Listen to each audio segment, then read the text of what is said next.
Sous ces aires de désert, la péninsule de la Guajira abrite l'une des plus importantes communautés indiennes de Colombie, celle des Wayuu.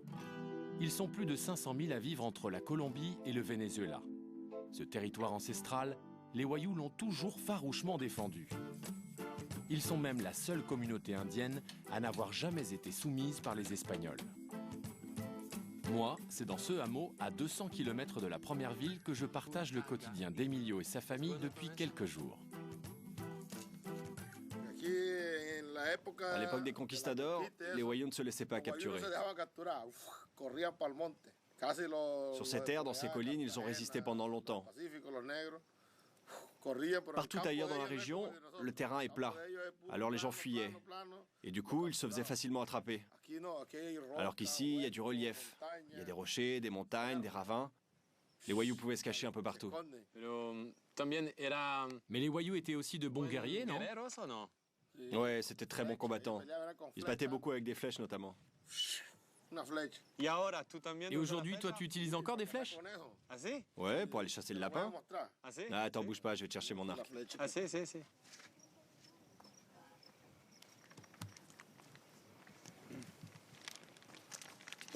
Wow.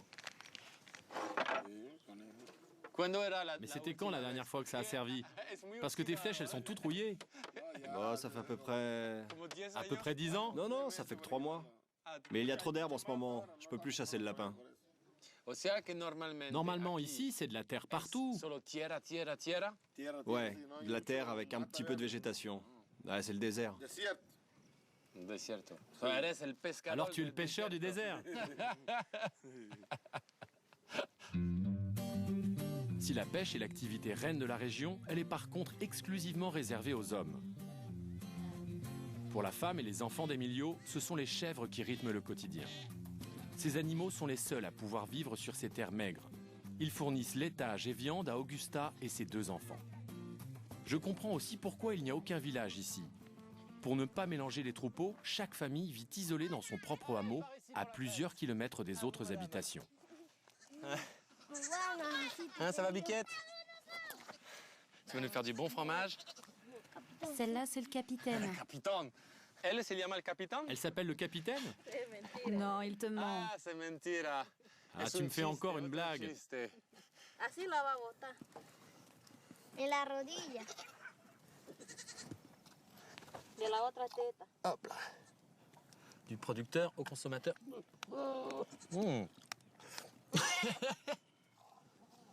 Ya basta. Là, c'est bon? Oh, c'est trop bon. Oh, c'est de la Il faut mousse. du sucre. Non, c'est très bon comme ça aussi. Yo falta.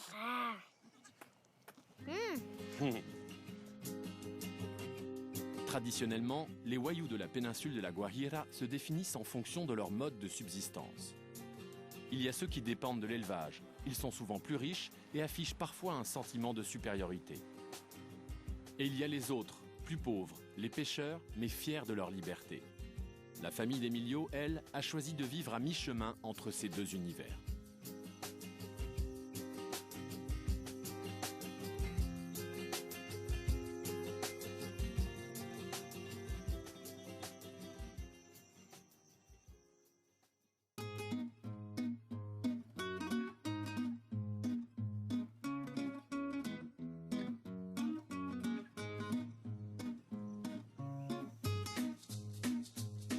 Après une courte nuit dans le Chinchorro, le hamac traditionnel Wayuu, je dois me lever à 5 h du matin pour une partie de pêche dans ce désert où s'est infiltrée la mer. Direction la lagune, le véritable jardin d'Emilio. Regarde, voilà le patio de ma maison. C'est vraiment un endroit magnifique. Toi qui viens tous les jours ici, tu te dis encore que c'est un bel endroit? Bien sûr.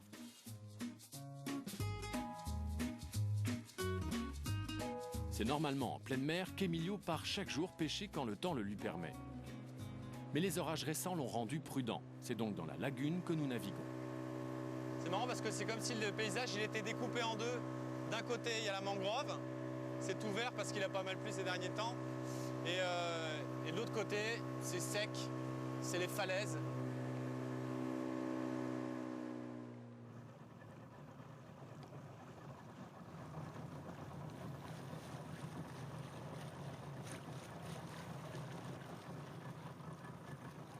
Nous retrouvons les deux cousins d'Emilio. Ici, la pêche est une affaire collective. Les filets nécessitent plusieurs bras et les bateaux ne sont pas nombreux. C'est sur ces lanchas, ces longues barques, qu'Emilio passe le plus clair de son temps.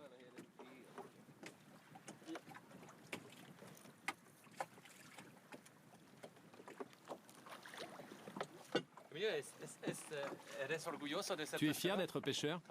Ouais, bien sûr. J'ai appris ce métier de mon père et aujourd'hui je l'enseigne à mes fils.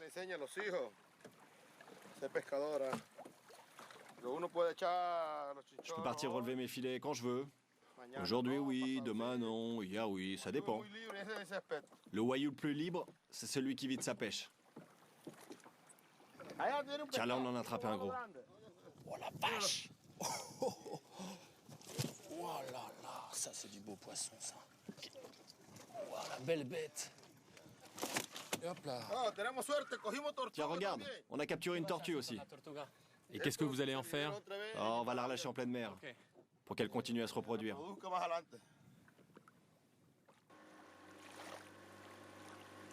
Nous revenons avec près de 40 kilos de poissons. Une pêche miraculeuse due aux pluies diluviennes qui ont forcé les poissons à se réfugier dans la lagune.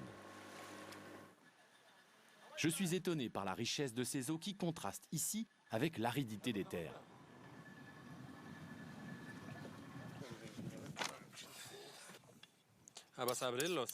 On va les vider? Ouais, pour la vente.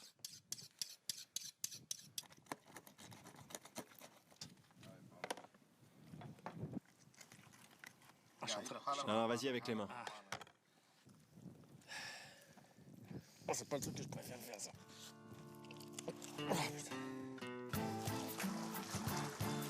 Une fois vidé et préparé, le poisson est tout de suite livré dans une rancheria voisine. C'est là où vit Chander. À des kilomètres à la ronde, il est la seule personne à posséder un congélateur et donc la figure incontournable pour tous les pêcheurs du désert.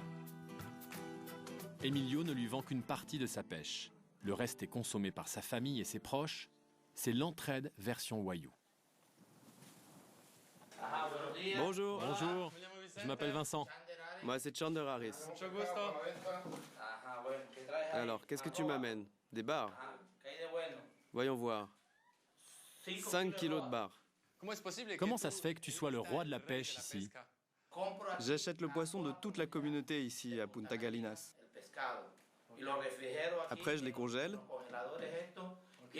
Et ensuite, je le vends dans toutes les villes aux alentours. Uribia, Rio Hacha. Et tu peux me montrer les autres poissons que tu as ici? Des langoustes. Oh, c'est de la belle langouste ça. Et là, des rougets. Et tu vas en faire quoi des langoustes? Elles partent à l'exportation aux États-Unis. Et en France aussi? Oui, en France aussi. Et la pêche est bonne dans la région? Aujourd'hui, elle est moins bonne. Beaucoup moins? Ouais, de 30% peut-être. Parce que les bateaux de pêche industriels ont détruit l'habitat naturel des langoustes. Ils ont le meilleur équipement et ils pêchent jour et nuit. Tant qu'ils n'ont pas attrapé la dernière langouste, ils ne s'en vont pas. Bon, Emilio, voilà pour tes 5 kilos de rouget que tu m'as apporté. Voilà tes 15 000 pesos.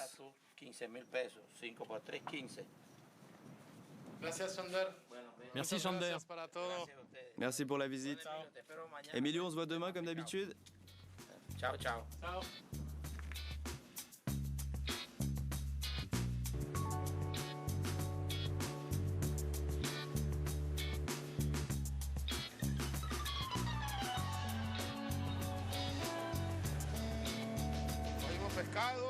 On a attrapé du poisson, on a sauvé une tortue. Ah, ça a été une bonne journée, une super journée. J'espère qu'on pourra en avoir d'autres comme ça. Et si le gouvernement pouvait de temps en temps nous donner un petit coup de pouce, ça nous aiderait bien, afin de continuer à vivre de cette façon.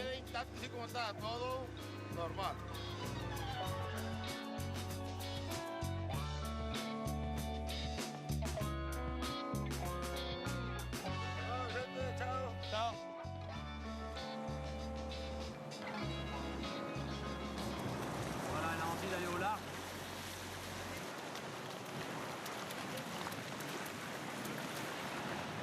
voilà, on se quitte avec cette image de tortue que les Wayuu ont voulu libérer.